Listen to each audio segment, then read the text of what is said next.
Kita di dalam ini ya, seri Glory to God in the Highest ya.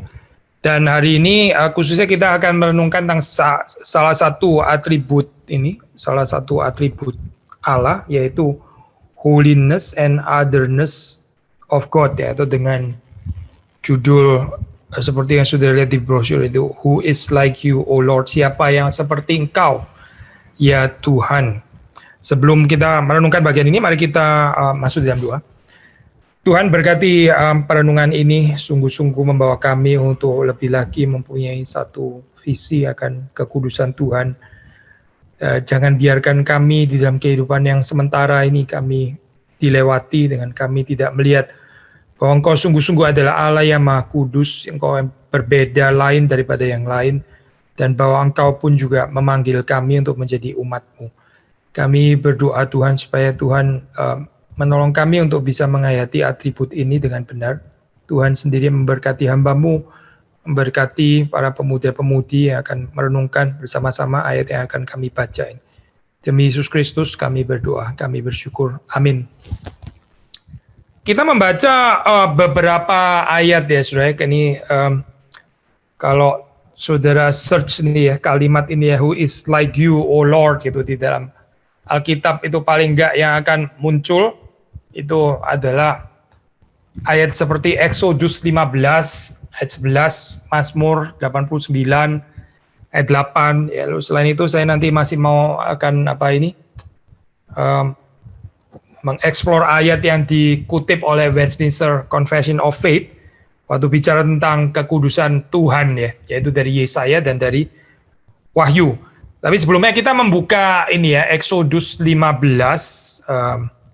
Kita membaca Exodus 15. Keluaran, pasal yang ke-15, kita membaca ayat yang ke-11. Sebetulnya kita mesti membaca dalam konteks lebih, keseluruhan gitu. Tapi saya baca dulu ayat 11. Siapakah yang seperti Engkau di antara para Allah, ya Tuhan? Siapakah seperti Engkau, mulia karena kekudusan-Mu, menakutkan karena perbuatan-Mu yang masyhur, Engkau pembuat keajaiban. Demikian kalau saudara melihat di sini, indeed ini ya, pertanyaan ini, siapakah yang seperti Engkau? Di sini dikaitkan dengan kemuliaan Tuhan, kemuliaan Allah, dan especially di dalam atribut kekudusannya, seperti saudara membaca di dalam ayat ini ya.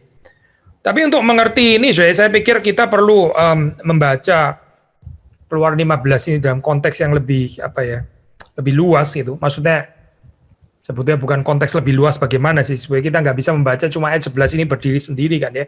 Paling nggak mesti membaca keseluruhan perikop ini ya. Saya mau mengajak saudara untuk membaca dari ayat 1 ya. Di sini dikatakan demikian. Pada waktu itu Musa bersama-sama dengan orang Israel menyanyikan nyanyian ini bagi Tuhan yang berbunyi. Baiklah aku menyanyi bagi Tuhan, sebab ia tinggi luhur, kuda dan penunggangnya dilemparkannya ke dalam laut. Tuhan itu kekuatanku dan mazmurku, ia telah menjadi keselamatanku. Ia Allahku, puji dia, ia Allah Bapakku, luhurkan dia. Tuhan itu pahlawan perang, Tuhan itulah namanya. Kereta Firaun dan pasukannya dibuangnya ke dalam laut. Para perwiranya yang pilihan dibenamkan ke dalam laut Teberau. Samudra raya menutupi mereka, ke air yang dalam mereka tenggelam seperti batu. Tangan kananmu Tuhan, mulia karena kekuasaanmu, tangan kananmu Tuhan, menghancurkan musuh. Dengan keluhuranmu yang besar engkau meruntuhkan siapa yang bangkit menentang engkau. Engkau melepaskan api murkamu yang memakan mereka sebagai tunggul gandum. Karena nafas hidungmu segala air naik, bertimbun-timbun segala air liran, berdiri tegak seperti bendungan. Air bah membeku di tengah-tengah laut. Kata musuh, aku akan mengejar, akan mencapai mereka, akan membagi-bagi jara, nafsuku akan kulampiaskan kepada mereka, akan kuhunus pedangku, tanganku akan melenyapkan mereka. Engkau meniup dengan taufanmu, lalu laut pun menutupi mereka sebagai timah, mereka tenggelam dalam air yang hebat. Lalu kemudian ayat yang tadi kita baca ya. Ayat 11 tadi. Nah, saya sekarang meneruskan sedikit lagi, 12 ya, beberapa ayat saja. Ayat 12, engkau mengulurkan tangan kananmu, bumi pun menelan mereka. Dengan kasih setiamu, engkau menuntun umat yang telah kau tebus. Dengan kekuatanmu, engkau membimbingnya ke tempat kediamanmu yang kudus. Apa sih sebenarnya yang kita bisa pelajari daripada konteks ini ya, waktu saudara membaca ayat yang ke-11? Ternyata saya di sini ya, kekudusan Allah, keberlainan Tuhan, Tuhan yang lain daripada yang lain, otherness of God ini ya. Kita nggak bisa menghayatinya tanpa cerita keselamatan. Sekali lagi ya, saudara nggak bisa memahami kekudusan Tuhan, at least tidak di dalam konteks Keluaran 15 ini ya, di mana pertanyaan ini muncul ya, who is like you, oh Lord, gitu, dan dikaitkan indeed dengan atribut kekudusan Tuhan. Saudara nggak bisa memahami atribut ini ya, keberbedaan Tuhan, kekudusan Tuhan, itu tanpa perspektif keselamatan. Kadang saudara pernah mendengar kalimat ini ya, kita berbahaya kalau kita hanya mengerti anugerah Tuhan, tapi kita nggak mengerti kekudusan Tuhan. Itu kalimat betul tentu saja gitu ya. Maksudnya kalau kita nggak mengerti kekudusan Tuhan ya, sifatnya yang kudus itu, kita akan cenderung taken for granted ya, akan anggap sesuatu yang murahan, anugerah, kasih karunia, pengampunan Tuhan. Karena kita sebetulnya nggak mengerti kekudusan Allah. Ini betul, kalimat itu betul. Tapi mungkin kalimat yang kita jarang merenungkan adalah kalimat sebaliknya yang juga betul. Kita sebetulnya nggak bisa merenungkan kekudusan Allah tanpa perspektif keselamatan. Kita merenungkan kekudusan Allah, ada beda ya, orang merenungkan kekudusan Allah dari perspektif seorang budak dan perspektif seorang anak. Nah, kalau kita mau merenungkan dari perspektif seorang anak, itu berarti kita bukan tanpa pengalaman dibebaskan. Orang katakanlah kalau seandainya bisa merenungkan Allah yang kudus, ya, Allah yang kudus, yang suci, yang kudus, ya, yang tanpa dosa, yang sempurna dan sebagainya, lalu tanpa belas kasihannya, tanpa cinta kasihnya, tanpa anugerahnya, itu akan cenderung menimbulkan perasaan apa, perasaan takut yang nggak mungkin disertai dengan cinta. Akhirnya Tuhan ini dianggap seperti kayak satu polisi yang selalu siap untuk menilang kita, gitu ya, cari-cari kesalahan kita, begitu kita salah sedikit langsung dikejar oleh Tuhan, gitu. Tuhan dan murkanya dan keadilannya, gitu ya, itu menimbulkan keagamaan yang dipenuhi dengan ketakutan. Bukan keagamaan yang digerakkan oleh cinta kasih, tapi ini perenungan kekudusan Allah akhirnya menimbulkan ketakutan yang kita sendiri nggak bisa selesaikan. Karena apa, Karena nggak pernah ada pengalaman dibebaskan oleh Allah yang beranugerah itu, ya. Tapi yang ada adalah hanya kekudusan Allah tanpa kasih Allah. Kita nggak tertarik ya dengan perenungan yang seperti ini, gitu. Karena sekali lagi ya, model keagamaan yang seperti ini nggak mungkin menciptakan kesalehan yang benar di dalam kehidupan manusia. Akibatnya nanti manusia terus kemudian dikuasai dengan perasaan takut dan dia juga akan menularkan takut itu kepada yang lain ya. Dia sendiri takut, dia menularkan takut itu juga kepada yang lain gitu. Jadi ini agama penebar ketakutan akhirnya. Mengapa Karena visinya adalah visi otherness of God, yang betul-betul other, the holy other gitu ya, tapi yang nggak disertai dengan Allah yang membebaskan. Tetapi kalau saudara membaca di dalam kitab suci, ya, bahkan di dalam perjanjian lama pun ya, ini Keluaran 15, saudara melihat di situ kalimat ini kan bukan muncul dari tanpa konteks atau dari keadaan vakum, tiba-tiba pokoknya Allah itu adalah Allah yang kudus saja gitu ya. Tapi saudara melihat di sini ini adalah satu pertanyaan ya, yang muncul dari kekaguman gitu. Ini satu pertanyaan yang merupakan doksologi sebetulnya. Ini bukan satu pertanyaan yang membutuhkan jawaban dari Allah gitu misalnya ya. Ini bukan pertanyaan orang yang nggak tahu terus misalnya tanya, siapakah yang seperti engkau di antara para Allah ya Tuhan? Terus dijawab oleh Tuhan, ya nggak ada lah, ya cuma saya lah yang kayak begitu gitu. Ini bukan pertanyaan model itu, saudara tahu kan ya. Tapi ini adalah satu pertanyaan yang muncul itu dari kekaguman, ya, yang muncul sebagai apa ya? Ini doksologi sebetulnya. Ini satu pertanyaan yang merupakan doksologi, pemuliaan kepada Allah. Siapa yang seperti engkau di antara para Allah ya Tuhan? Maksudnya mengatakan kalimat ini tahu jawabannya nggak ada, gitu. Nggak ada, hanya Dia yang seperti itu. Siapa seperti engkau, mulia karena kekudusanmu, menakutkan karena perbuatanmu yang masyhur, engkau pembuat keajaiban. Nah, di sini muncul kata menakutkan ya, tapi saudara mesti bisa membedakan kata menakutkan di dalam pengertian menakutkan yang tanpa perspektif pembebasan, tanpa perspektif keselamatan, dengan Allah yang menakutkan bagi seorang budak Ya, yang sedang berhadapan dengan Tuhan yang kejam, yang dianggapnya Tuhan yang kejam itu Allah itu ya. Saudara mesti bisa membedakan kedua hal ini ya. Waktu di sini dikatakan menakutkan, ini bukan menakutkan, menggentarkan maksudnya ya.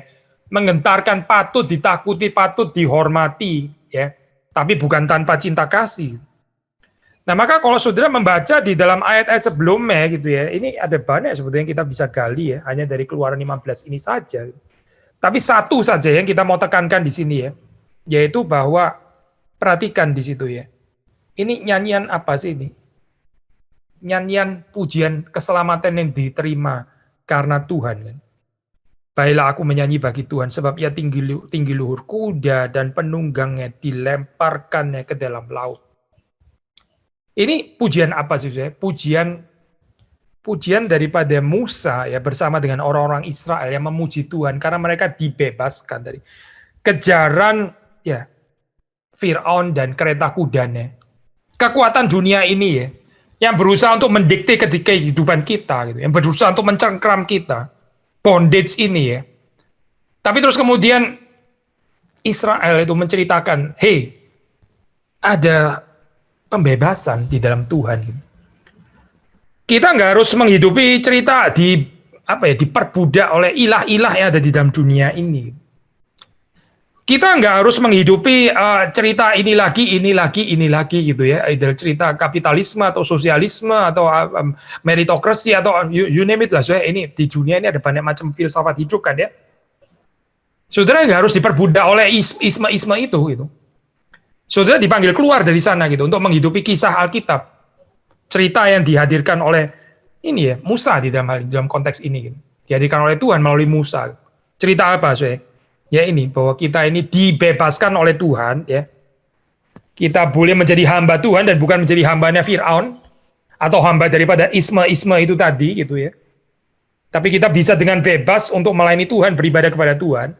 Dan di dalam kaitan ini ya, ucapan syukur atas pembebasan yang Tuhan karuniakan di dalam kehidupan umatnya, lalu terus kemudian muncullah kalimat ini, siapakah seperti engkau? Siapa yang seperti engkau di antara para Allah ya Tuhan? Maksudnya yang bisa membebaskan seperti ini. Jadi saudara perhatikan ya, waktu kita bicara tentang kekudusan Allah gitu ya, itu saudara gak bisa tanpa merenungkan keselamatan, pembebasan yang sudah dikerjakan Tuhan, ya, dikerjakan oleh Kristus di dalam kehidupan kita. Tanpa perspektif pembebasan ini, sulit ya untuk menghayati kekudusan Tuhan. Itu kekudusan Tuhan bisa menjadi abstrak sekali, bisa menjadi sangat menakutkan, itu ya, menakutkan di dalam pengertian yang menghancurkan kita akhirnya. Lalu kita terus disertai dengan murka-murka dan sebagainya, ketakutan untuk mengalami penghukuman Tuhan dan sebagainya. Sebetulnya nggak menolong ya, nggak menolong visi seperti ini. Tapi itu bukan visi yang diperkenalkan oleh Musa di sini. Visi yang diperkenalkan ya keberlainan, keberbedaan Tuhan. Itu di sini dibicarakan di dalam konteks keselamatan yang sudah diberikan oleh Tuhan. Jadi sekali lagi saya, kalau kita mau merenungkan kekudusan Tuhan, ya, lihatlah dari perspektif pembebasan yang sudah dikerjakannya bagi saudara dan saya. Baru kita bisa mengerti bahwa Tuhan itu adalah Tuhan yang memang betul-betul berbeda.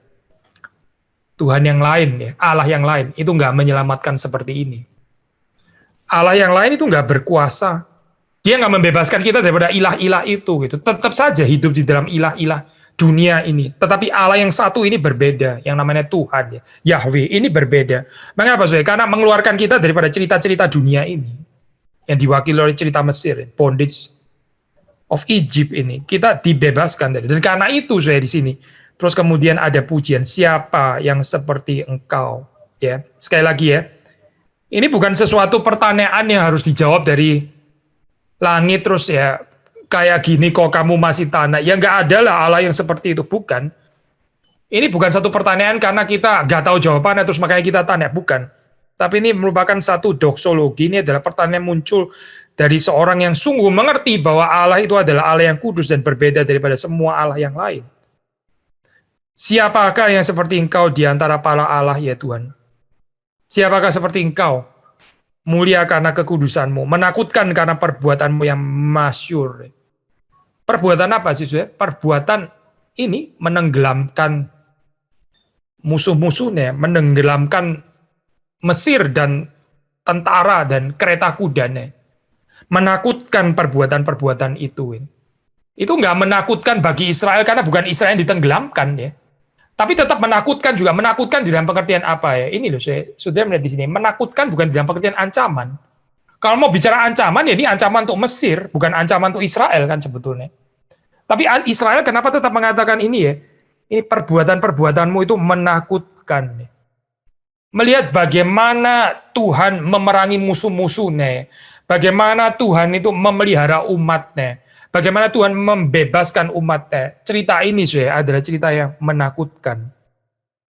Maksudnya menakutkan itu di dalam arti bahwa kita nggak boleh taken for granted, kita nggak boleh anggap ini ya wajar lah, saya memang entitled, saya memang berhak, saya memang layak, saya deserve kok ini untuk diselamatkan seperti ini ya. Bukan tapi ini menjadi sesuatu yang dihayati secara benar. Menakutkan karena perbuatanmu yang masyhur, engkau pembuat keajaiban. Ayat 12 bicara tentang penghakiman Tuhan kepada musuh-musuhnya. Ayat 13 bicara tentang kasih setia Tuhan yang menuntun umat yang telah ditebusnya.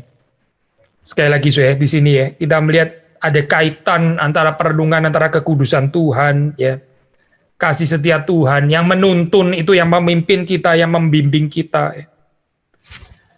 Apa sih yang penting di dalam kehidupan yang serba nggak menentu seperti sekarang ini ya, kalau bukan kehadiran Tuhan yang memimpin. Kita nggak ada kepastian, banyak hal yang nggak pasti, kita juga bisa merenung ya, apa yang paling esensial sih dalam saat seperti ini. Yang paling esensial sekarang yaitu ini, Tuhan yang hadir dalam kehidupan kita dan menuntun kita. Tuhan yang ini adalah Tuhan yang berbeda dengan Allah-Allah daripada bangsa lain. Ini dikatakan oleh Musa ya. Musa yang sama mengatakan kalimat ya. Bukankah kami ini dibedakan daripada bangsa-bangsa lain ya? Karena engkau berjalan bersama dengan kami. Saudara, Allah daripada bangsa-bangsa lain itu ya. Bangsa-bangsa lain bukan nggak punya Allah. Mereka juga punya dewa-dewa mereka. Gitu. Tapi Allah mereka itu nggak seperti Yahweh. Nggak seperti, bedanya apa kalau menurut Musa ya? Allah bangsa-bangsa lain tidak berjalan bersama dengan mereka. Jadi Allah-Allah lain itu transenden ya, nun jauh di atas sana. Tetapi Allah Israel, Yahweh ya, itu berjalan bersama dengan umat ya. Musa mengatakan, bukankah ya, ini yang membedakan kita daripada bangsa-bangsa lain, yaitu bahwa engkau Tuhan berjalan bersama dengan kami. Kalau saudara menyebut Allah yang kudus ya, saudara mengerti nggak apa artinya keberbedaan Allah Israel ini daripada Allah bangsa lain. Jangan kita sebut Tuhan, engkau adalah Allah yang berbeda. Tidak ada yang seperti engkau gitu ya. Engkau lain daripada yang lain. Tapi terus kemudian kita nggak tertarik kehidupan kita dipimpin oleh Tuhan. Lah kalau gitu keberbedaan Tuhan apa untuk saudara? Keberbedaan Allah untuk saudara lalu apa? Keberbedaan Allah ya untuk Musa dan Israel itu dia berbeda karena dia rela untuk menuntun umatnya berjalan bersama dengan mereka. Nah pertanyaannya kita tertarik nggak dengan konsep kekudusan yang seperti ini? Bukan cuma sekedar konsep tentunya, ini pribadi Allah yang hidup, yang mau menuntun dan membimbing kehidupan saudara. Apakah kita mengerti kekudusan Allah di dalam pengertian ini? Allah kita ini berbeda karena dia mau menuntun kehidupan kita, gitu, mau menuntun umatnya. Apakah ini yang kita renungkan? Atau kita membangun dengan konsep kekudusan yang lain, berbeda-berbeda, lu berbeda apa? Gitu. Kita membaca dari Mazmur, Mazmur beberapa ayat, Mazmur 89 ayat 8. Ya Tuhan Allah semesta alam, siapakah seperti Engkau? Engkau kuat ya Tuhan dan kesetiaanmu ada di sekelilingmu. Ya memang kalau saudara mau baca konteksnya itu ya bacalah ayat tadi ya sebelumnya itu dan mungkin dari ayat 1 juga dan ayat setelahnya juga ayat-ayat setelahnya. Tapi mirip sekali dengan apa yang di Keluaran tadi ya. Di sini dikaitkan tentang kekudusan Allah ya, Tuhan alam semesta alam yang gak ada yang seperti dia gitu, meaning dia ini kudus ya, otherness of God. Dan dikatakan di sini engkau kuat dan kesetiaanmu ada di sekelilingmu. Allah itu adalah Allah yang kudus, ya. Yahweh itu kudus karena dia itu setia. Setia. Setia itu maksudnya apa, Setia itu meskipun saudara gagal ya di dalam relasi mencintai dia, dan kita indeed sering gagal, tapi dia tidak membuang kita. Dia itu tetap setia. Dia bukan Allah yang oportunistik. Ya, setia itu bisa dikontraskan dengan oportunistik. Kita kadang dilukai di dalam kehidupan kita terluka ya, kita nggak mau lagi bicara dengan dia, kita nggak mau lagi bersahabat dengan dia, kita unfriend dan sebagainya. Ya, lalu kita berada di dalam dunia ya dunia oportunistik itu, dunia yang saling memanfaatkan ya. Nggak ada sih bicara loyalitas, nggak ada ya. So orang-orang yang loyal dianggap sih orang yang tolol, orang yang bodoh gitu ya, zaman segini kok masih mau loyal gitu ya. Ya wajar lah kita jadi kutu loncat, itu wajar karena company juga nggak ada kok yang mikirin kita, misalnya begitu ya. Gereja juga nggak mikirin kita juga, mana gitu ya. Nah, kita mesti setia sama gereja sendiri juga nggak mikirin kita. Wah, kita sudah ini penuh dengan kepahitan seperti itu ya, sudah dalam keadaan hidup seperti ini ya.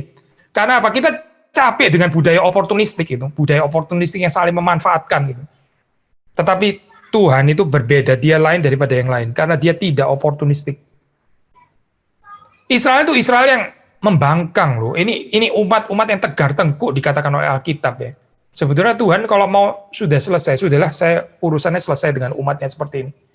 Saya ganti aja, Israel ini sudah bangsa kecil, nggak terlalu berarti, tapi terus kemudian kurang ajar lagi, tegar tengkuk dan sebagainya. Mendingan sekalian saja saya dengan Babylon gitu misalnya ya. Mendingan saya menjadi Allahnya Mesir saja. Mesir lebih powerful, lebih terkenal juga. Kebudayaan lebih maju daripada Israel.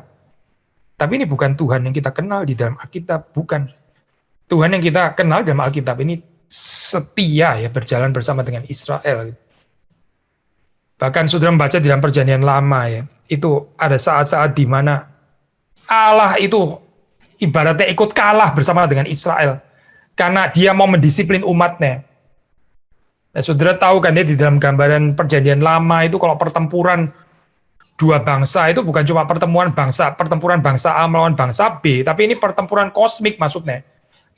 Pertempuran Allahnya bangsa A dan pertempuran Allahnya bangsa B maksudnya itu.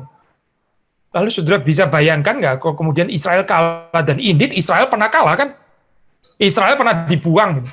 Apa yang akan dipikir orang tentang Allahnya Israel? Gitu. Tapi Allah Israel Tuhan ini tetap setia ya. Dia mengorbankan kemuliaannya ini ya, berjalan bersama dengan Israel yang dibuang, yang terjatuh itu yang gagal, dan dia nggak tukar bangsa. Allah nggak tukar bangsa. Terus kemudian dia mengatakan, sudahlah, kamu sudah kalah, ya sudahlah, kayaknya Babylon yang lebih baik gitu. Saya sekarang jadi Allahnya Babylon saja. Kalau di dunia kita ya, ini gambaran kayak begini, ini lumrah-lumrah saja, gitu. Lumrah-lumrah saja. Tetapi saudara diajak di sini untuk mengenal Allah yang setia, dan di dalam kesetiaannya ini Allah yang nggak ada tarannya. Cuma dia Tuhan yang setia seperti ini ya. Meskipun kita menyeleweng, kita gagal, kita nggak up to the standard ya. Tapi Tuhan yang kita percaya ini Tuhan yang setia ya. Dia itu setia. Needless to say, ya, waktu kita merenungkan bagian ini ya, tentu saja saudara sudah tahu arahnya kemana. Kalau kita mengenal Allah yang seperti ini, kita yang diciptakan according to His image, kita seharusnya juga mengalami transformasi untuk menjadi semakin menyerupai Dia. Kan? Nggak cukup saya kita hanya dengan merenungkan Allah itu maha kudus, tapi kita nggak tertarik dengan kekudusan. Nggak cukup hanya dengan merenungkan atribut Allah yang setia itu, tapi terus kemudian kita sendiri nggak menjadi orang-orang yang setia seperti dia. Allah saya Allah yang setia, tapi saya ya apa boleh buat ya, namanya manusia, saya akan tetap oportunistik dan manipulatif sih. Tuhan akan tanya, engkau mengenal aku atau tidak? Kalau kita mengenal Tuhan, Tuhan itu setia, Tuhan kita itu bukan Tuhan yang oportunistik dan tidak manipulatif. Maka saudara dan saya bagaimana? Kita ini komunitas yang oportunistik, manipulatif atau tidak ya? Saudara boleh tanda kalimat ini dalam kehidupan kita ya. Atribut Allah itu bukan berdiri sendiri, atribut Allah terus ngawang-ngawang di sana, yaitu good for you lah ya Tuhan ya. Tapi kalau kita kan manusia, kita nggak ada kaitan dengan atributmu, yaitu baiklah, baik bagimu kalau engkau punya atribut seperti itu. Tapi kita ini manusia, kita bukan Tuhan gitu. Itu bukan penghayatan atribut Allah yang benar, sudah bukan. Alkitab mengatakan, kuduslah kamu, kuduslah engkau, kuduslah kamu, sebab aku kudus. Jelas kan saya? Memang di dalam ini ya sistematik teologi sudah diajarkan ada atribut Allah yang tidak terkomunikasikan, ada yang dikomunikasikan. Ya. Kita nggak pernah bisa meneladani incommunicable attribute of God. Misalnya ya, maha tahu. Itu nggak perlu diteladani. Gitu. Kalau kita menyebut Allah itu maha tahu ya, maka kita tahu bahwa Allah itu maha tahu ya, kita nggak maha tahu. Makanya jangan sok tahu gitu ya. Karena kita bukan Allah. Nah ini waktu kita merenungkan incommunicable attribute of God, maka perenungannya seperti ini. Tapi ada communicable attributes of God, saya. Communicable attributes of God itu kita berarti memahaminya, kita menghayatinya. Kita seharusnya ditransform untuk menjadi seperti Tuhan. Allah itu Allah yang setia. Saudara dan saya harusnya menjadi orang yang juga makin lama makin setia. Meninggalkan jiwa ini ya, manipulatif, oportunistik itu tadi gitu. Yang hanya mengejar benefits kita sendiri, tapi nggak ada pengorbanan. Ya. Maka sekali lagi, waktu kita bicara tentang the otherness of God ya, saudara jangan hanya merenungkan secara abstrak, oh ini pokoknya adalah Allah yang berbeda aja, pokoknya berbeda aja, bukan seperti kita aja, tapi terus ikutin apa konsep positifnya kita juga agak jelas. Gitu. Kalau kita membaca konsep kekudusan Allah ini ya, di dalam Mazmur 89, ini nggak bisa dipisahkan dari kesetiaan. Ya. Allah itu kudus, tidak ada yang seperti dia, karena dia itu setia. Setia. Maka umatnya dipanggil juga menjadi umat yang berbeda dengan umat yang tidak mengenal Allah, umat yang tidak mengenal Tuhan. Bedanya yaitu apa sih? Kesetiaan. Kesetiaan. Istilah kesetiaan itu menarik sih kalau di dalam ini ya bahasa Alkitab itu sebetulnya bisa dipakai terutama dalam bahasa Yunani ya. Itu bisa dipakai bergantian dengan iman. Iman itu kesetiaan, kesetiaan itu iman. Ya. Iman nggak bisa dipisahkan daripada kesetiaan. Ya. Jadi yang disebut iman itu apa? Ya ini, kesetiaan ini. Kalau kita beriman kepada Tuhan ya, kita menjadi orang-orang yang setia, seperti Tuhan itu setia. Itu namanya orang yang beriman.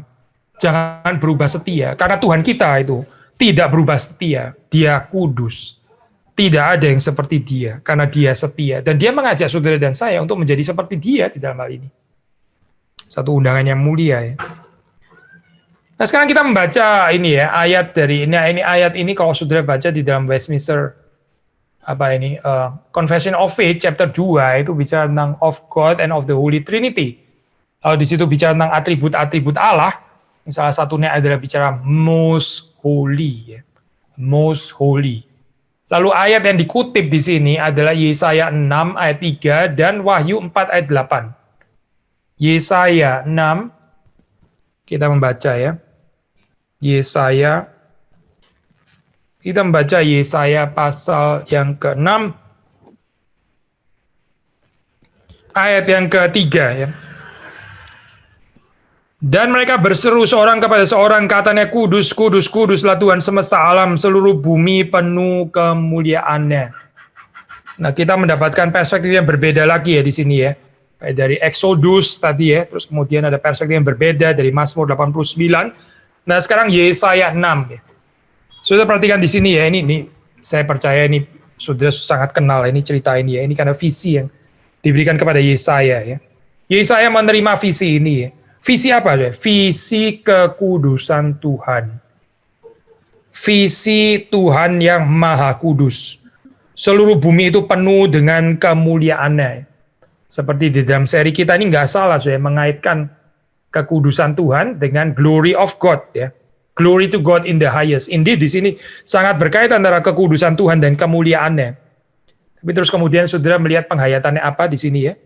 Nah ini penghayatan antitesis. Yesaya mengatakan, celakalah aku binasa, sebab aku ini seorang yang najis bibir dan aku tinggal di tengah-tengah bangsa yang najis bibir. Namun mataku telah melihat Sang Raja, yakni Tuhan semesta alam. Saya percaya saudara juga sudah pernah merenungkan ayat ini ya. Ini pengingat saja gitu bagi kita. Kalau kita sungguh-sungguh mengenal kekudusan Tuhan, maka kekudusan Tuhan itu menjadi cermin ya bagi kita. Kita akan melihat kenajisan kita. Dan bukan cuma kenajisan kita, karena ini bukan cuma urusan individual. Kenajisan komunitas, kenajisan masyarakat yang kita tinggal di tengah-tengahnya. Ini yang dikatakan Yesaya. Dia bilang, celakalah aku binasa. Nah ini personal, betul ya. Celakalah aku binasa. Aku ini seorang yang najis bibir. Tapi terus kemudian saudara perhatikan kalimat berikutnya. Aku tinggal di tengah-tengah bangsa yang najis bibir. Kekudusan Tuhan, itu adalah seperti cermin ya, membawa kita untuk melihat betapa najisnya kita, saya ya, di hadapan Tuhan. Tapi bukan cuma saya, tapi juga masyarakat di sekeliling kita, gitu, bangsa kita, kota di mana kita tinggal. Kita juga melihat ini, cerminnya ini bukan cuma cermin yang saudara cuma melihat cermin ini cermin raksasa, maksudnya. Yang saudara bukan hanya melihat muka saudara sendiri close up, bukan. Ini adalah satu cermin yang mengajak kita untuk melihat kita yang di antara juga bangsa yang najis bibir, tinggal di antara kota yang juga najis. Tanpa penghayatan ini, penghayatan cermin ini ya, melihat diri kita yang najis, kita sebetulnya nggak betul-betul mengerti kekudusan Tuhan itu apa.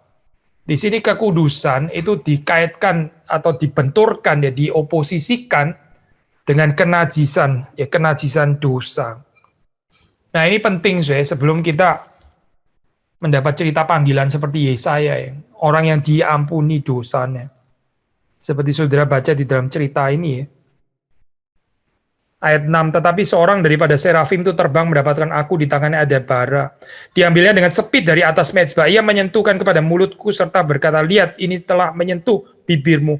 Maka kesalahanmu telah dihapus dan dosamu telah diampuni. Berbahagialah orang yang dosanya itu diampuni oleh Tuhan. Tapi sebelum dia berbahagia dosanya diampuni, dia melihat dulu kenajisannya. Kenapa dia bisa melihat kenajisannya dan juga kenajisan bangsanya? Karena dia ada visi kekudusan Tuhan. Visi kehidupan saudara itu apa di dalam hidup ini? Apa yang saudara lihat paling jelas di dalam saat seperti sekarang? Apakah kita bersama dengan Yesaya, juga dengan mata iman, menyaksikan kekudusan Tuhan, lalu kita melihat keadaan diri kita ini di mana? Dan karena itu kita terus kemudian datang kepada Dia dan mohon pengampunan kepada Dia. Kita dibebaskan, diampuni dosa kita, diperbaharui kehidupan kita, sehingga kita juga terus kemudian menjalani cerita panggilan kita. Seperti Yesaya juga menjalani cerita panggilannya di hadapan Tuhan. Apakah ini cerita kehidupan saudara dan saya? Apa yang kita pikirkan tentang kekudusan Tuhan? Apakah kita melihat visi seperti ini? Memang kita bukan berarti terus kita melihat penglihatan seperti Yesaya mendapat penglihatan ini ya. Tapi ini adalah satu penglihatan yang seharusnya juga sifatnya universal, yang kita melihat dengan mata iman. Dan pembacaan kita ya terhadap firman Tuhan ini seharusnya membuka mata kita untuk melihat kekudusan Tuhan ini, dan bersama dengan itu juga betapa najisnya kita di hadapan Tuhan. Tadi saya baru ini sharing di dalam pembinaan doktrinal untuk para penatua, diaken dan sebagainya. Di situ kita mengatakan bahwa kita jangan salah saya mengatakan bahwa ini perasaan kenajisan dan sebagainya ini seperti kayak diciptakan oleh agama gitu. Socially constructed. Ini diciptakan oleh gereja supaya menimbulkan guilty feeling di dalam jemaat ya. Supaya orang kalau guilty feeling itu gampang dimanipulasi. Ini pikiran yang jahat sekali ya, saya. Berpikir ini perasaan-perasaan bersalah ini sebetulnya nggak ada, tapi diciptakan oleh gereja supaya orang ada perasaan bersalah lebih gampang diatur gitu ya. Ini pikiran luar biasa jahat, saya pikiran seperti ini. Itu pikiran daripada orang-orang yang nggak mau berhadapan dengan Tuhan sebetulnya. Ya mereka berusaha suppress di dalam hal ini ya, guilt itu ya, dengan mengatakan bahwa ini adalah ciptaan manusia.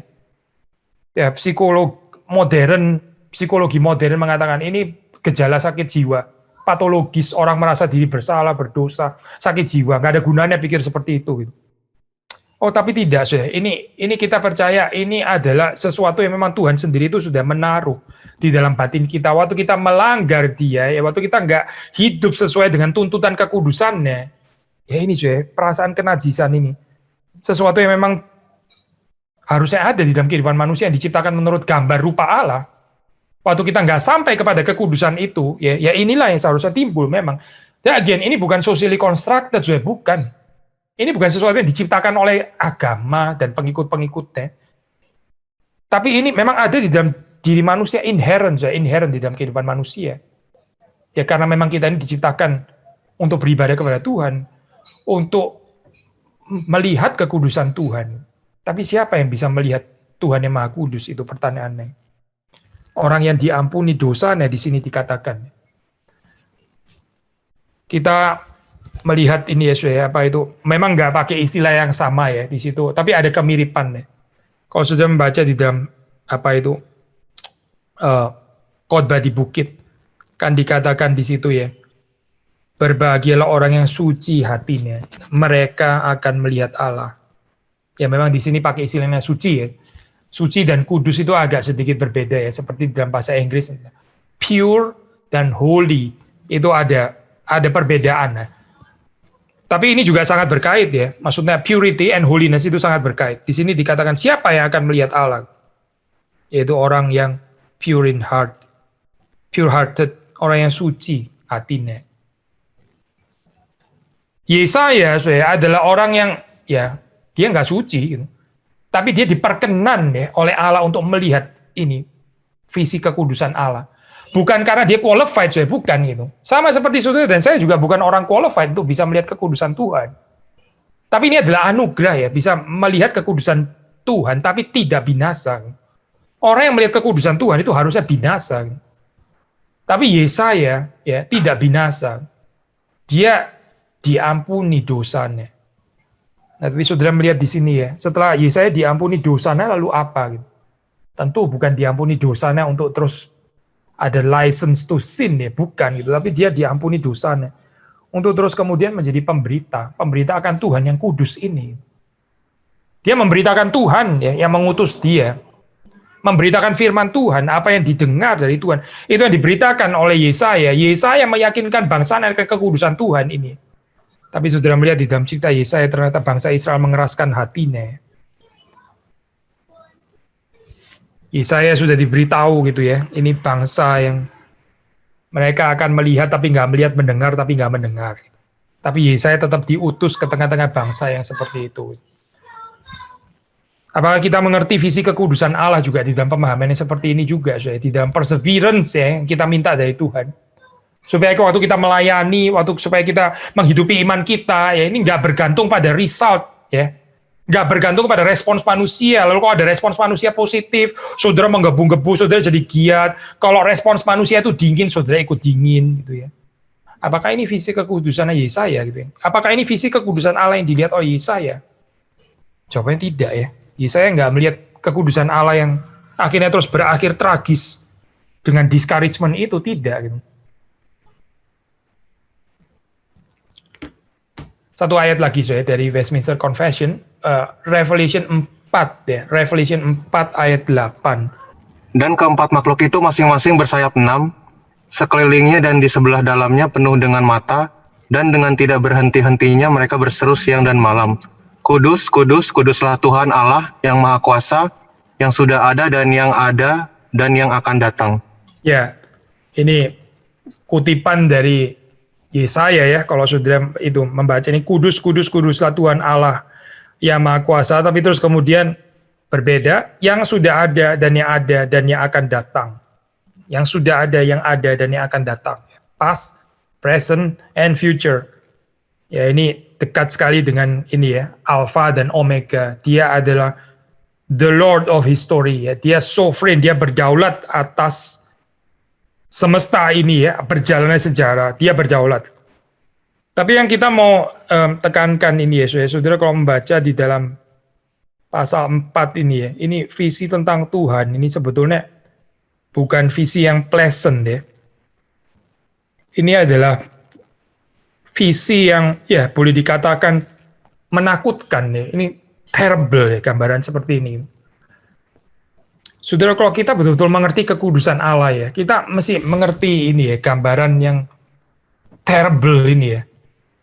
Agak jarang ya saya dibahas, karena kita biasanya ya ini kalau kita nggak hati-hati ya, gambaran kita itu God yang always loving, embracing, forgiving.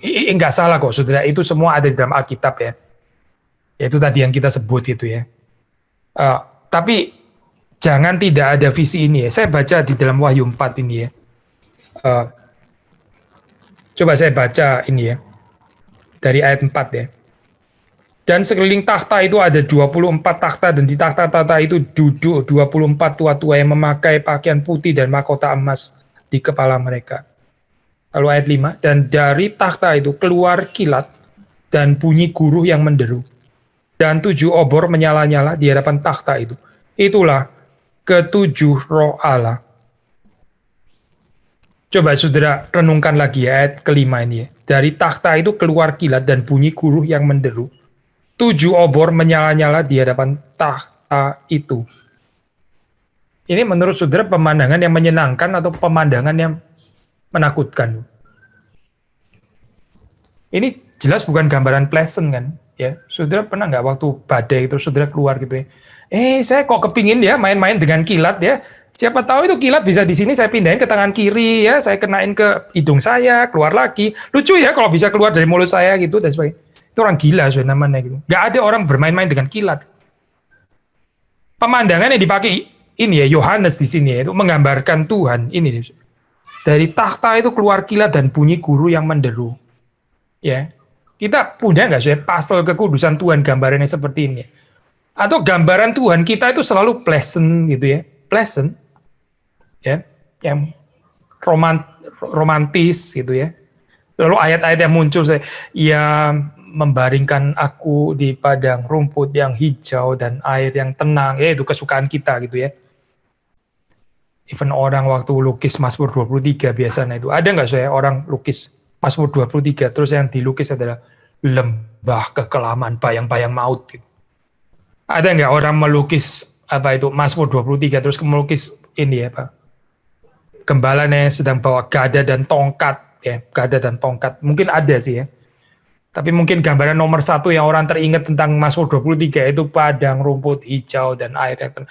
Well, itu Alkitab kok saya betul itu Alkitab gitu. Gambaran ini juga dari Alkitab. Tapi yang kita mau katakan adalah hati-hati dengan gambaran yang parsial gitu. Hati-hati dengan gambaran Allah yang parsial. Nanti kita jadi nggak mengerti sebetulnya kekudusan Tuhan itu apa. Gitu. Kekudusan Tuhan itu di sini digambarkan di dalam Wahyu pasal yang keempat itu dengan visi terribilis ini ya. Ini terrible vision saya gambaran seperti ini. Gambaran yang menakutkan. Ya. Tapi ini yang kemudian ditanggapi dengan sikap beribadah. Ya, ini bukan gambaran ketakutan yang akhirnya membinasakan manusia, bukan. Tapi yang melihat ini adalah orang yang diselamatkan. Sekali lagi ya, again, bukan tanpa perspektif keselamatan. Yohanes yang menulis ini juga bukan tanpa perspektif dia sendiri mendapat keselamatan dan pengampunan dosa. Makanya dia berani menulis penglihatan seperti ini ya, karena dia sendiri juga tidak binasa. Maka sekali lagi saya, waktu kita mengatakan, oh Tuhan tidak ada yang seperti Engkau ya. Engkau itu holy other, ya. Engkau berbeda daripada semua Allah-Allah yang lain. Itu yang ada di dalam pikiran saudara dan saya apa ya dengan kekudusan Allah itu apa sebetulnya gitu. Ya setidaknya hari ini kita merenungkan dari perspektif Keluaran 15, Mazmur 89, Yesaya 6 dan Wahyu pasal yang keempat ya. Apa itu artinya kekudusan Allah? Terakhir saya, Allah Tuhan itu adalah Allah yang kudus. Ya.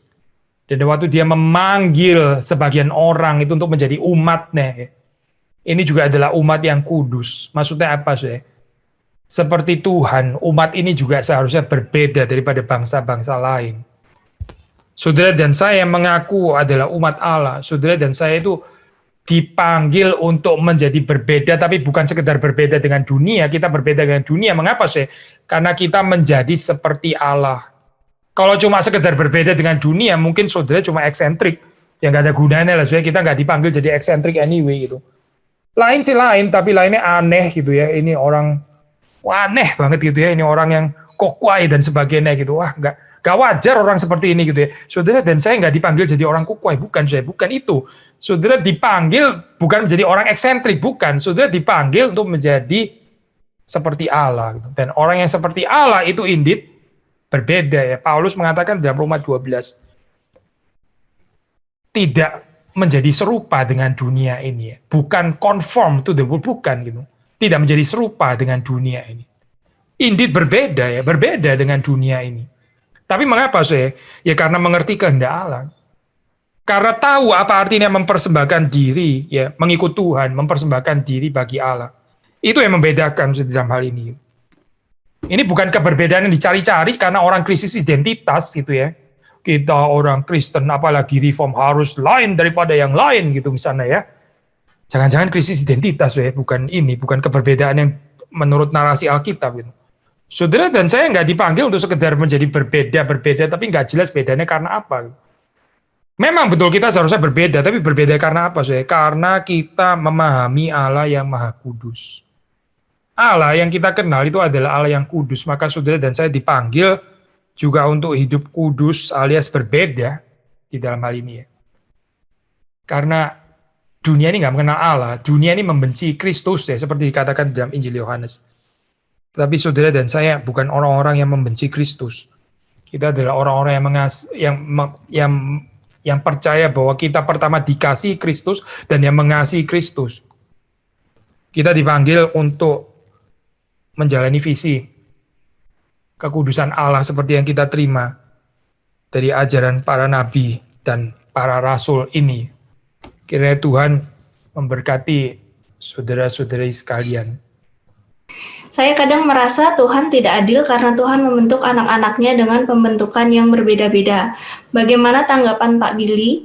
Kadang Tuhan berlaku lembek terhadap orang tertentu, kadang Tuhan keras.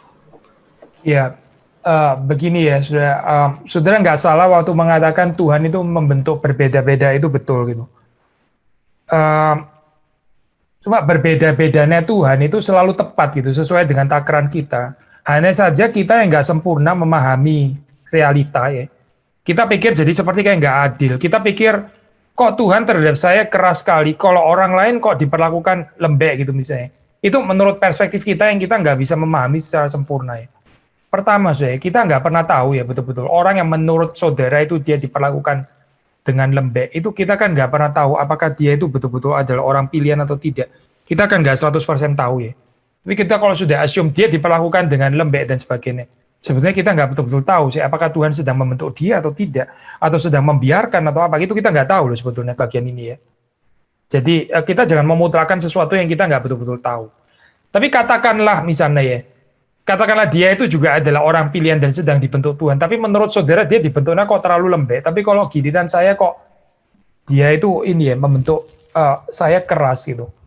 Maksudnya begini, kita tahu di dalam kehidupan sehari-hari ya, orang yang lebih dewasa ya tuntutannya pasti lebih berat gitu.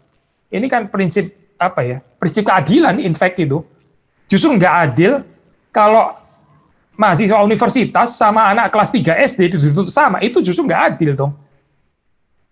Mahasiswa universitas ya harus ujiannya ya level universitas gitu. Lalu anak kelas 3 ya memang harus ujiannya level kelas 3 tuh. Lalu saudara melihat keberbedaan ini, saudara melihat ujian anak itu kelas 3 kok lebih lembek daripada saya. Ya justru lebih lembek karena Tuhan adil gitu. Saudara mengerti kan poin ini kan ya. Tapi terus saudara bilang lagi mungkin, enggak sih, saya levelnya sama, persis seperti dia. Menurut saya sih level kita ini sama. Saudara yakin saudara bisa tahu bahwa levelmu sama dengan orang lain? Saudara tahu dari mana itu? Kan kita nggak bisa pasti ya. Kita pikir, kita ini KTB bareng loh. Dari dulu kita sekolah mingguan juga bareng. Semua bareng, kita bertobatnya bareng. Semua KKR bareng, terima Tuhan bareng. Misalnya gitu kan ya. Ya, tapi terus kita bilang karena itu ya, mestinya levelnya kita ini sama persis. Nggak tentu loh, nggak tentu. Nggak ada orang yang tahu sebetulnya gitu.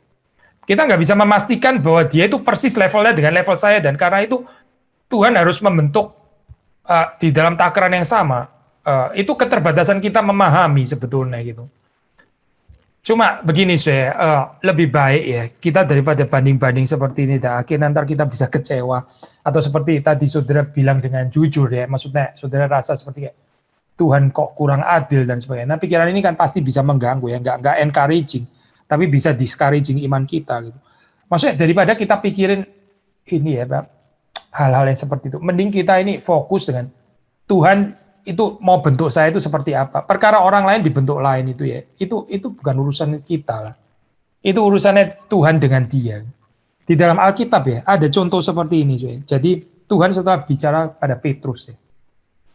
Petrus kan ini ya, setelah dipulihkan, terus kemudian Tuhan Yesus bernubuat tentang kematian Petrus ya, tentang kematian Petrus. Bahwa Petrus waktu muda dia berjalan ke tempat di mana dia menghendakinya, tapi waktu dia tua, orang akan mengikat tangannya dan dia akan dibawa ke tempat yang dia tidak kehendaki. Lalu dikatakan demikian Tuhan menyatakan matinya Petrus gitu kan ya.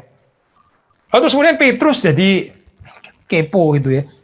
Dia jadi kepingin tahu gitu. Tuhan, apa yang akan terjadi dengan murid ini gitu misalnya. Jawaban Tuhan bilang apa? Itu bukan urusanmu. Itu bukan urusanmu. Pembentukan Tuhan untuk Yohanes, dia akan matinya bagaimana, mengikut Tuhan nanti bagaimana, itu bukan urusannya Petrus ini.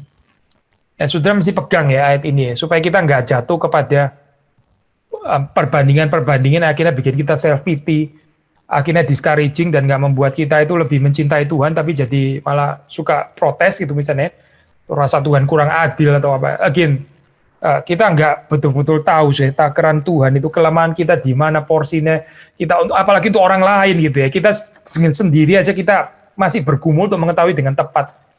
Maka kita jangan memastikan porsinya orang lain itu sudah pasti harus segitu gitu misalnya. Wah, itu bisa menjadi ini loh saya kecongkaan yang kita nggak sadari ya, karena kita rasa tahu bahwa orang lain itu harusnya dibentuk seperti ini, maka dia boleh dituntut dengan takaran segini berat dan sebagainya. Itu kita nggak ada yang tahu sebetulnya. Yang tahu itu adalah Tuhan. Jadi kalau kita nggak maha tahu, ya biarkan Tuhan yang berurusan dengan dia dengan caranya Tuhan. Gitu. Kalau menurut saudara ini kurang keras, terlalu lembek, terlalu keras dan sebagainya, ya saudara belajar rendah hati untuk menerima kedaulatan Tuhan. Orang itu diperlakukan Tuhan seperti itu, ya sudah kita serahkan dalam tangan Tuhan, gitu saja gitu. Daripada kita banding-banding dengan diri kita sendiri dan kita merasa takaran kita terlalu berat, nggak terlalu menolong. Saya pikiran seperti ini nggak menolong kita gitu. Tapi malah bisa bikin kita kecewa kepada Tuhan ya. Jadi coba renungkan kembali ya perkataan Tuhan Yesus kepada Petrus waktu dia membebaskan Petrus ya untuk nggak usah ngurusin kehidupannya Yohanes. Ini pembebasan tuh saya, pembebasan. Tuhan mau membebaskan kita daripada kuk yang nggak perlu. Salah satu kuk yang nggak perlu kita pikul itu adalah ngurusin takarannya orang lain. Itu kuk yang nggak perlu kita pikul. Lebih baik kita perhatikan Tuhan itu mau saya pikul kuk yang mana. Ini yang kita pikirkan dan kita gumukan, kita setia ya berjalan bersama dengan Tuhan. Bagi Tuhan kuknya itu ringan kalau kita berjalan bersama dengan Tuhan. Ya. Satu lagi sepertinya ini bukan pertanyaan tapi tanggapan aja gitu ya. Iya. Pak Billy, saya boleh tanya satu lagi Pak Billy. Gitu saya merasa gitu ya ada sepertinya tuh ada gap gitu. Kadang saya rasa kayak apa yang saya tahu gitu ya, apa yang saya ngerti gitu. Oh ya saya alami gitu. Tuhan itu misalnya kudus gitu. Tapi seperti ada gap gitu antara benar-benar apa yang kita hayati gitu. Itu saya minta tanggapannya Pak Billy gitu. Apakah itu tuh apa ya, bagi saya itu sesuatu yang aneh gitu, tapi kayak bagaimana untuk benar-benar memahami gitu, mengerti gitu, nggak cuma sekedar kognitif aja, pengetahuan aja, tapi benar-benar yang apa ya. Maksudnya ini gap antara apa dan apa, boleh jelaskan sekali? Antara saya tahu secara kognitif dengan ketika saya melakukan ini kok berbeda gitu, ketika saya menjalani kehidupan ini kok sepertinya saya tuh nggak mengenal gitu, apa yang saya tahu itu tuh nggak saya alami gitu. Tadi saya baru bahas again di ini ya, pembinaan doktrinal di Roma 7 ya, itu Paulus mengingatkan ya di sini ya, pergumulan manusia itu bukan cuma soal apa yang kita tahu, maksudnya di dalam pengertian mind understanding gitu, tapi juga ada aspek kehendak ya. Aspek kehendak ya. Saya baca ini ya, ayat yang terkenal di Roma 7 ayat 18. Sebab aku tahu bahwa di dalam aku, yaitu di dalam aku sebagai manusia, tidak ada sesuatu yang baik. Sebab kehendak memang ada di dalam aku, tapi bukan hal berbuat apa yang baik. Ya, sudah bisa membaca keseluruhan Roma 7 ini saya. Tapi intinya adalah gini, saya. Di dalam teologi reform seperti sudah tahu ya, kita ini sangat menekankan ini ya, pengertian, pengenalan akan Allah, ya, theological knowledge, biblical knowledge. Dan itu semua penting betul gitu ya, doktrin dan sebagainya. Tapi seperti yang tadi saudara sharing ya, itu bisa ada gap gitu ya. Kita mesti melihat ini dari perspektif kehendak juga ya, kehendak. Nggak segala sesuatu itu bisa apa ya, pokoknya kalau ada penjelasan rasionalnya otomatis saya pasti akan taat aja gitu ya. precisely seperti saudara bilang, seringkali ada gap gitu antara apa yang kita ketahui dan apa yang kita kehendaki. Ya, Agustinus pakai ini gambaran nih seperti kayak a divided self ya, jadi dalam kehidupan kita. Memang kita nggak sempurna ya dalam hal ini, masih ada brokenness di dalam kehidupan kita. Tapi begini saya, tahu itu satu hal ya, ketaatan kehendak itu hal yang lain. Jadi mari kita memberikan tempat ini ya, bukan cuma apa ya pengertian kita, bukan cuma rasio kita ya, tapi kita juga mesti memperhatikan ini ada kehendak gitu, ada kehendak. Kehendak itu seringkali ya ini kalau dibilang mau tahu ya tahu sebetulnya tahu, tapi tetap nggak melakukan apa yang baik itu seperti dikatakan di sini. Ya, Agustinus bilang ini mind itu nggak memberikan perintah sepenuhnya kepada kehendak, sehingga kehendak ya akhirnya nggak menaati gitu. Tapi kalau mind memberikan perintah sepenuhnya, kehendak akan jalan. Itu berarti ada ya ini disintegrasi antara mind and will ya. Tapi ini problem semua orang saya pikir ya, problem kita semua. Cuma yang mau kita katakan adalah ini sudah jangan terlalu optimis dengan hanya pengetahuan gitu. Pengetahuan ya itu penting sih pengetahuan ya. Bisa membebaskan kita daripada superstition, takhayul, membebaskan kita daripada ignorance, ketidakmengertian dan sebagainya. Ini sesuatu yang baik. Tapi saudara jangan melupakan aspek ini ya, afeksi, kehendak ini. Bagian ini kalau nggak diarahkan ya, kalau kita nggak melatih diri untuk mencintai apa yang berharga, ya, cinta itu ada aspek pengertiannya betul. Tapi cinta itu juga banyak urusannya dengan arah hati. Cinta itu banyak bicara tentang hati kita ini mau mencintai apa sih sebetulnya gitu, ya. Maka ini saya bahasa hati ya, bahasa kehendak. Ini punya pertimbangannya sendiri gitu. Yang seringkali rasio ini juga nggak bisa akses ke sana gitu. Poin sederhananya begini saya. Poin sederhana. Misalnya begini ya, saudara mendengar renungan firman Tuhan seperti pada hari ini atau pada pertemuan-pertemuan yang lain. Itu kalau hanya menyentuh otak kita saja gitu. Maksudnya ini memberikan insight lah atau oh ya saya lebih mengerti sekarang misalnya gitu ya. Seperti wawasan saudara lebih dicerahkan. Itu one thing, saudara. Itu adalah satu hal. Tapi hati saudara disentuh ya. Dan emosi kita itu dikuduskan. Nah, itu hal yang lain. Hopefully memang kita berharap nggak terjadi disintegrasi ya, karena antara reason and will itu harusnya meskipun berbeda tapi bukannya disintegrated gitu. Ini seringkali terjadi dalam kehidupan kita kan. Mind sih tahu ya, taunya apa gitu ya. Mind tahu itu. Kalau dijelaskan ya itu bisa menjawab secara theologically correct. Itu loh saya cerita kan ada juga di dalam Alkitab ya. Itu waktu Yesus menanggapi orang yang tanya tentang kehidupan yang kekal gitu. Ya apa yang tertulis di sana gitu. Oh dijawabnya korek sih, dijawab korek kok. Betul, itu jawaban theologically correct, tapi Tuhan Yesus kemudian mengatakan, betul, ya itu betul, yang kamu jawab betul. Pergilah, ya, lakukanlah, do likewise, lakukan seperti itu. Tapi orang itu masih membenarkan dirinya juga gitu. Siapakah sesamaku manusia? Ini loh saya, theological correctness, tapi sebetulnya nggak melakukan gitu. Ya, sampai Yesus pakai perumpamaan setelah itu ya, perumpamaan orang Samaria yang paling baik hati itu. Saudara tahu di akhir daripada perumpamaan itu Yesus tanya lagi kan, siapakah di antara mereka ini yang adalah sesama? Lagi-lagi jawabannya theologically correct. Ya orang yang menolong itu, Yesus bilang, betul jawabmu itu betul gitu. Tapi terus kemudian pergilah dan perbuatlah demikian. Ini loh saya kalimat yang terakhir ya, pergilah dan perbuatlah demikian. Ya. Jadi bukan cuma mengerti gitu. Kalau mengerti mungkin ya luluslah katekisasi. Ini jawabannya theologically precise gitu ya. Tapi ortodoksi itu satu hal, ortopraksi itu hal yang lain. Sekali lagi ya, saudara. Ortodoksi presisi doktrin itu satu hal gitu. Ortopraksi ya, itu hal yang lain lagi. Nah, kita di dalam ini ya, pengenalan kita akan firman Tuhan, kita melihat bahwa Yesus nggak puas hanya dengan theological ortodoksi ya. Kalau mau bilang ortodoksi ya, ini ortodoksi, jawaban itu sudah ortodoks. Betul kok jawabannya. Nggak salah jawabnya. Tapi persoalannya di mana? Persoalannya itu the will ya.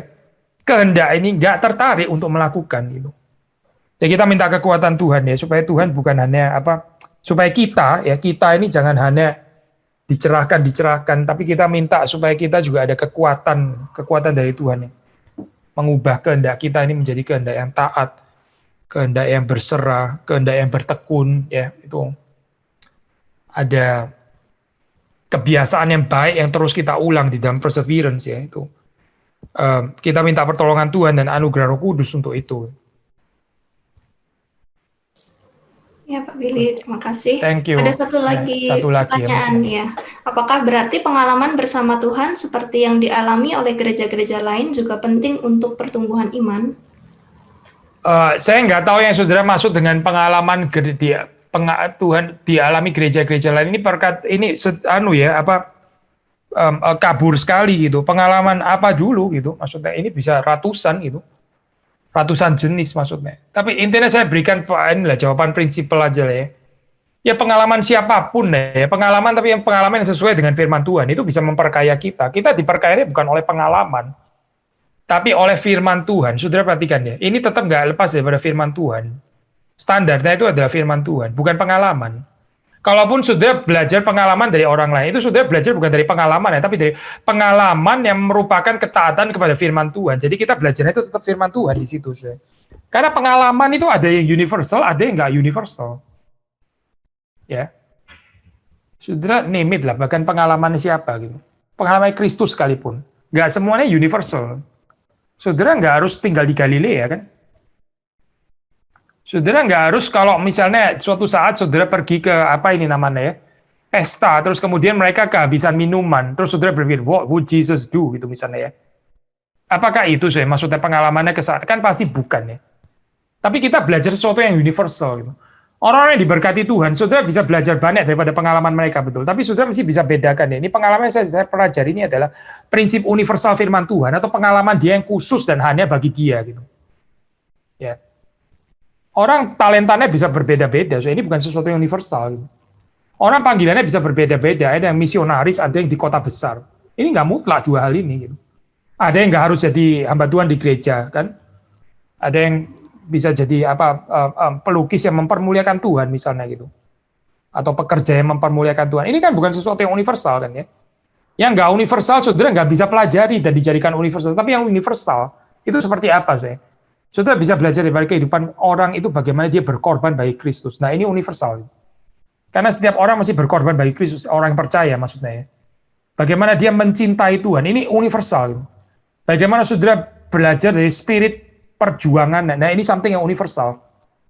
Tapi apakah saudara di dalam perjuangan terus kemudian bisa mencapai apa yang dia capai juga? Nah itu bukan sesuatu yang universal, bukan. Itu sesuatu yang berbeda-beda setiap orang.